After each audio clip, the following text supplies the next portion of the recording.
Suspected Boko Haram terrorists attempted to break into Chad presidential palace on Wednesday night after China Foreign Minister Wang Yi had met with President Mahamat Idriss Deby Itno and left for Nigeria to meet with President Bola Ahmed Tinubu in continuation of his Africa tour, which he started the visit with Democratic Republic of Congo, DRC, where he had previously met with Vice President Netumbo Nandi-Ndaitwah at the Old State House.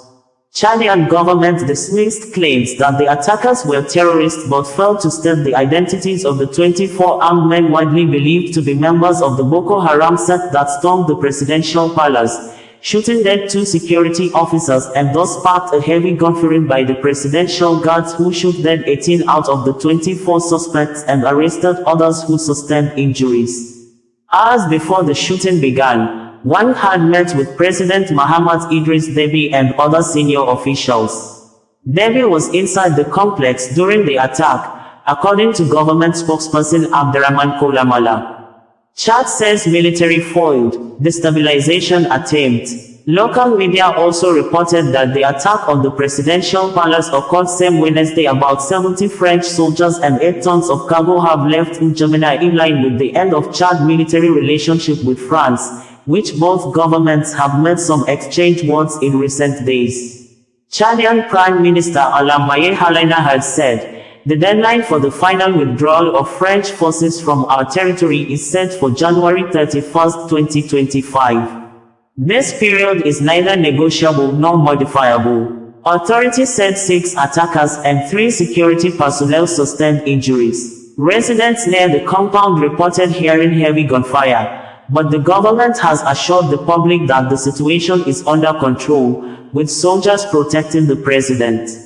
Chad's foreign minister and government spokesperson, Abderrahman Kolamala, assured the public that the situation was under control. The attempt to destabilize has been thwarted, Kolamala said in a video statement, flanked by soldiers. A security source, according to local media, said the attackers were members of the Boko Haram jihadist group, but Kolamala later said they were probably not terrorists, describing them as drunken Pierre-Nicolas, a reference to a French comic featuring hapless crooks.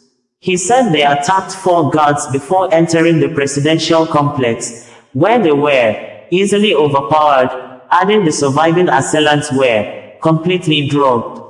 The attack occurred about a week after the African nation held parliamentary elections that were supposed to help restore democracy, but the main opposition party boycotted the polls.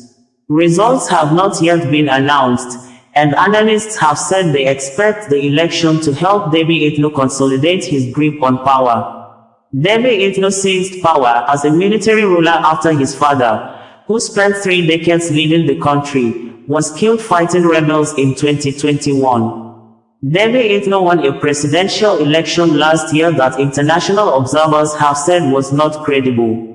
Individuals in 3 vehicles attacked the military camps around the president's office, but the army neutralized them, a source said, speaking on condition of anonymity.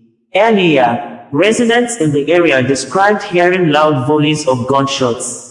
I am stuck at Place des Nations in front of the president's office, because I hear intense gunfire and military vehicles coming from all directions, said one of the residents, Abbas Mahamat Said, who had been riding his motorcycle.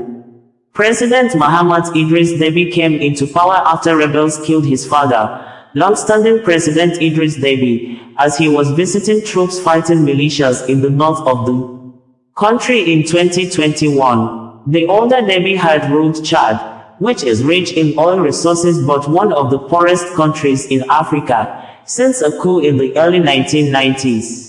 Reuters, quoting the criminal prosecutor over the failed attack, reported that foiled attack on Chad's presidential compound overnight was carried out by a group of 24 armed, ill-intentioned individuals, who were neutralized by security forces, the public prosecutor said on Thursday, though details of the incident remained unclear. The attack comes at a delicate time for Chad, which recently scrapped a defense cooperation pact with long-term partner France that made it a key Western ally in the fight against Islamist militants in West and Central Africa's Sahel region. The region has been riven by insurgencies, including by groups linked to Islamic State, Al-Qaeda and Boko Haram, for more than a decade. Military authorities in Mali, Burkina Faso and Niger, which shares a border with Chad, have recently turned their backs on the West in favor of Russian military support. Chad's public prosecutor said 24 armed assailants drove up to the presidential palace on Wednesday evening, felled a breakdown and attacked security guards manning the gate, killing 2 and lightly wounded 5 others as they tried to enter the compound. Security forces killed 18 of the assailants and wounded 6, who were taken to hospital, the prosecutor said. Investigations have been launched to identify all instigators and accomplices, the prosecutor said in a statement.